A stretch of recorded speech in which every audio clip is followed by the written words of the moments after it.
AGT live 24/7। आप देख रहे हैं AGT live 24/7। You are watching AGT Live 24/7. সুপ্রভাত, AGT লাইভ 24/7-এ সুপ্রভাত ইন্ডিয়া অনুষ্ঠানে আপনারা সবাই স্বাগত। আজ অর্থাৎ 28শে ডিসেম্বর 2025 ইংরেজি রবিবার। আমার হাতে রয়েছে 11ই পৌষ 1432 বাংলা শনিবার অর্থাৎ 27 ডিসেম্বরের পত্রিকা আজকাল। দেখে নিচ্ছি প্রথম পাতায় কী কী রয়েছে বিস্তারিত এবং বিশেষ বিশেষ সংবাদ শিরোনাম। হিংটিং ছট বাপুরাম সাপুরে লোকাল পে ভোকাল। তারপর জামালপুর বিজেপির দপ্তরে মারপিট। তারপর মাইক্রো অবজারভার কাজে অনীহা 778 শোকজ। তারপর এসআইআর শুনানির নোটিশে আতঙ্ক মৃত্যু 2। তারপর তৃণমূলের অভিযোগ বৈধ ভোটারদের ডেকে হেনস্থা করছে কমিশন। তারপর এসআইআর হাওড়ার 2 লক্ষ ভোটারকে তলব। তারপর 12.9 ডিগ্রি ছুঁয়ে মরশুমে শীতলতম কলকাতা। আজকাল 2-এর পাতা রয়েছে রাজ্য মাধ্যমিকের অ্যাডমিট স্কুল বদলালে তথ্য জানাতে হবে পর্ষদকে। তারপর যাদবপুর হিজাব বিতর্কে তদন্ত কমিটি। তারপর জানুয়ারি থেকে জেলায় প্রচারে অভিষেক। তারপর যামিনী রায়ের বাড়িতে হবে মিউজিয়াম। কাকলি মুখোপাধ্যায়। প্রখ্যাত শিল্পী যামিনী রায়ের বালিগঞ্জের বাড়িতে তৈরি হবে মিউজিয়াম। হেরিটেজ তকমা আগেই দেওয়া হয়েছিল শিল্পীর বাড়িকে। এবার শিল্পীর কাজ সংরক্ষণের জন্য মিউজিয়াম তৈরির প্রস্তাবে সম্মতি দিয়েছে কলকাতা পুরসভা। চলতি মাসের মাসিক অধিবেশনে সেই প্রস্তাবে ছাড়পত্র দেওয়া হয়েছে। পুরসভা সূত্রে জানা গেছে যামিনী রায়ের আঁকা ছবি এবং তাঁর সমস্ত কাজ সংরক্ষণ করা হবে। তাঁর সব কাজ দিয়ে নতুন করে সাজিয়ে তোলার পরিকল্পনা রয়েছে। পুরসভা সূত্রে জানা গেছে 2019 সালে Delhi art gallery DAG private limited Jamini রায়ের বালিগঞ্জের 18/39 যামিনী রায় সরণির বাড়িটি কেনার প্রস্তাব দিয়েছিল।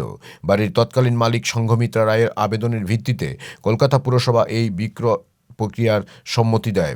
2025 সালের ফেব্রুয়ারিতে ডিএজির ভাইস প্রেসিডেন্ট শোভনা চক্রবর্তী শিল্পীর বাড়িটি মিউজিয়াম হিসেবে তৈরির প্রস্তাব জমা দেন হেরিটেজ কমিটির কাছে এবং মিউজিয়াম তৈরির একটি খসড়া রিপোর্টও জমা দেন। রিপোর্ট খতিয়ে দেখে বিশেষজ্ঞদের পরামর্শের ভিত্তিতে হেরিটেজ কনজারভেশন কমিটি শিল্পীর বাড়িটিকে মিউজিয়াম তৈরির ছাড়পত্র দিয়েছে। তবে শিল্পীর বাড়িটি যেহেতু হেরিটেজ তালিকাভুক্ত তাই ঐতিহ্য বজায় রেখেই বাড়ির সংস্কারের কাজ করতে হবে। কমিটির পক্ষ থেকে নকশায় একটি বিশেষ পরিবর্তনের নির্দেশ দেওয়া হয়েছে। বর্তমানে বাড়ির উপর থাকা পুরনো অ্যাসবেস্টসের শেডটি সম্পূর্ণ সরিয়ে ফেলতে হবে।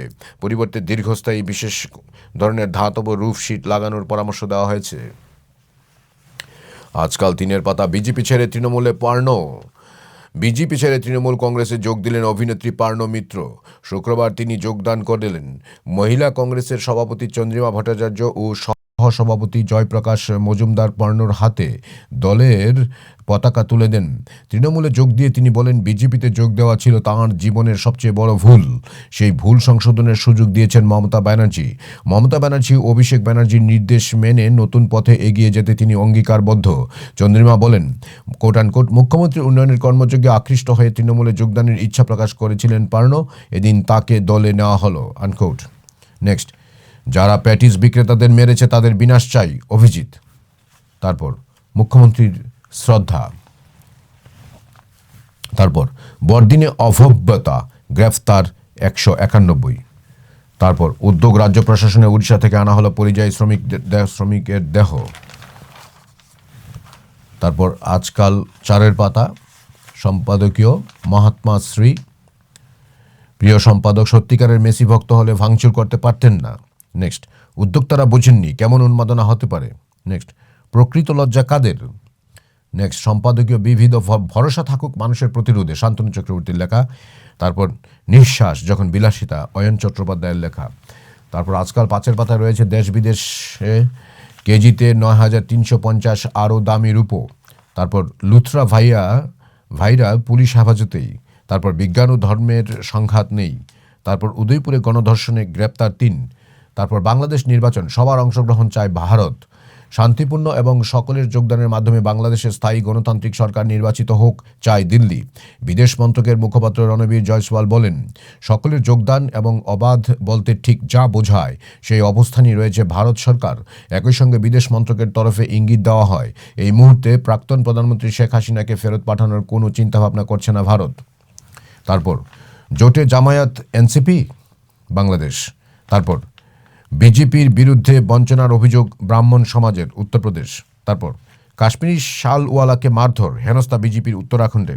তারপর ছোটদের ইন্টারনেট ব্যবহার নিয়ন্ত্রণে আইন আনুক কেন্দ্র, পরামর্শ মাদ্রাজ হাইকোর্টের। তারপর এয়ার পিউরিফায়ার জিএসটি কমানোর বিরোধিতা কেন্দ্রের। তারপর উড়িষ্যায় জোড়া নারীর নির্যাতন। তারপর সুপ্রিম কোর্টে আস্থা উন্নাওয়ের নির্যাতিতার। তারপর রেলের বর্ধিত ভাড়া চালু। তারপর দিল্লিতে অটল ক্যান্টিন। তারপর মা ক্যান্টিনের আদলে। তারপর প্রয়াত ত্রিপুরা বিধানসভার অধ্যক্ষ শোক। 26শে ডিসেম্বর ত্রিপুরা বিধানসভার অধ্যক্ষ বিশ্ববন্ধু সেন প্রয়াত, বয়স হয়েছিল 72। হৃদরোগে আক্রান্ত হয়ে দীর্ঘদিন তিনি বেঙ্গালুরুর একটি বেসরকারি হাসপাতালে চিকিৎসাধীন ছিলেন। শুক্রবার ভোররাতে সেই হাসপাতালেই মারা যান ত্রিপুরার 4 বারের বিধায়ক এবং 2023-এর 21 জুন থেকে রাজ্য বিধানসভার 11তম অধ্যক্ষ। তাঁর মৃত্যুর খবরে শোকের ছায়া নেমেছে রাজনৈতিক মহলে। শুক্রবার রাজ্যের সরকারি ছুটি ছাড়াও 28 ডিসেম্বর পর্যন্ত 3 দিনের রাষ্ট্রীয় শোক ঘোষণা করেছে রাজ্য সরকার। কাল শনিবার বেঙ্গালুরু থেকে দেহ আসবে রাজ্যে। কালই তাঁর নিজের শহর ধর্মনগরে হবে শেষকৃত্য। কলেজ জীবন থেকেই কংগ্রেসি রাজনীতিতে যুক্ত হন। 2008 ও 2013 সালে ধর্মনগর বিধানসভা কেন্দ্র থেকে হয়েছিলেন কংগ্রেস দলের বিধায়ক। 2018 বিধানসভা ভোটের আগে বিজেপিতে যোগ দেন। তাঁর মৃত্যুতে শোক জানিয়েছেন রাজ্যপাল ইন্দ্রসেনা রেড্ডি নাল্লু, মুখ্যমন্ত্রী ডক্টর মানিক সাহা। তারপর আজকাল 6-এর পাতা রয়েছে 8 বিজেপি নেতার গ্রেপ্তারি পরোয়ানা জারি। নেক্সট, সুরক্ষিত মেলা উপহার দিতে বদ্ধপরিকর সরকার, সুজিত। গঙ্গাসাগর মেলার প্রস্তুতি। তারপর নারী নির্যাতন রুখতে উচ্চশিক্ষায় পথ বিপ্লব। তারপর তৃণমূল সভাপতিকে হুঁশিয়ারি মন্ত্রী সুকান্তর। তারপর ভারত বিদ্বেষী শক্তির বিরুদ্ধে তৃণমূল পার্থ। তারপর ঘাটাল মাস্টার প্ল্যান, শিলাবতীতে মাটি কাটার কাজ শুরু। তারপর আজকাল 7-এর পাতা, মৌলবাদের বিপদ নিয়ে সতর্ক করল দেশ বাঁচাও গণমঞ্চ। তারপর বাইক দুর্ঘটনায় যুবকের মৃত্যু।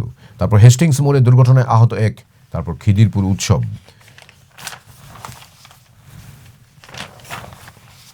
আজকাল 10-এর পাতা রয়েছে বিনোদনমূলক কিছু খবর। 4 গোয়েন্দাকে পর্দায় এনেছি, এই কৃতিত্ব বিনয়ের সঙ্গে স্বীকার করছি, বললেন পরিচালক অরিন্দম শীল। তাঁর মিতিন একটি খুনির সন্ধানে মুক্তি পেল। তার আগে অরিন্দম শীলের সঙ্গে কথা বললেন অলোক প্রসাদ চট্টোপাধ্যায়। তারপর নতুন পথ দেখালেন ব্রাত্য, ইউটিউবে সুপারহিট হুব্বা।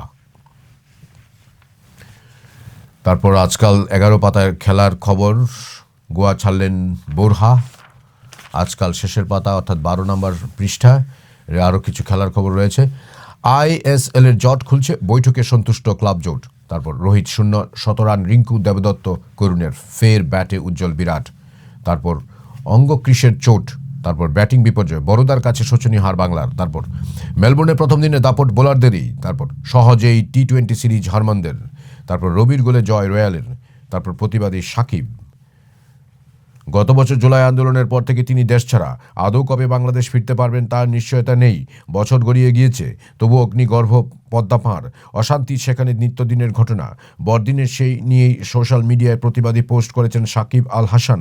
তার পোস্টে উঠে এসেছে দেশের এবং শিশুদের অন্ধকার ভবিষ্যতের কথা। সাকিব বলছেন, কোট আনকোট, কত শত শিশু আজ এতিম হয়ে গেছে। এই শিশুদের জীবন যেন আগামীর জন্য দুর্বিষহ না হয়, সে দায়িত্ব বাংলাদেশের তথা আমাদের। সব শেষে তাঁর প্রশ্ন, শিশুর বাসযোগ্য বাংলাদেশ গড়ার জন্য আমরা কি ঠিক দায়িত্বশীল আচরণ করছি? আনকোট। নেক্সট, বৈভব। ভারতে 5 থেকে 18 বছর বয়সীদের সর্বোচ্চ নাগরিক সম্মান প্রধানমন্ত্রী রাষ্ট্রীয় বাল পুরস্কার পেল বিহারের 14 বছরের ক্রিকেটার বৈভব সূর্যবংশী। শুক্রবার দিল্লিতে দেশের বিস্ময় বালক ব্যাটারের হাতে সেই পুরস্কার তুলে দিয়েছেন ভারতের রাষ্ট্রপতি দ্রৌপদী মুর্মু, যার জন্য এদিন বিজয় হাজারে ট্রফির ম্যাচে খেলতে পারেনি বৈভব। আজকাল পত্রিকা পাঠিকানি সমাপ্ত। আমার সঙ্গে থাকার জন্য আপনাদের সবাইকে অসংখ্য ধন্যবাদ। দেখতে থাকুন AGT live 24/7 YouTube, WhatsApp, Instagram ইত্যাদি এবং ফেসবুক প্ল্যাটফর্মে। এবং আজকের দিনে অর্থাৎ রবিবার দিনটি আপনাদের খুব সুন্দর কাটুক, ভালো কাটুক, সেই শুভেচ্ছাও রইল। পরিশেষে আবারও বিলম্বিত ক্রিসমাসের শুভেচ্ছা এবং ভালোবাসা আপনাদের সবাইকে। আবারও নমস্কার, ধন্যবাদ, যতন হামবাই, খুলুমখা। ये न्यूज कंटेंट देखने के लिए शुक्रिया। अगर आपका कोई सुझाव है तो हमें कमेंट कीजिए, सब्सक्राइब कीजिए AGT Live 24/7। Thanks for watching AGT Live 24/7.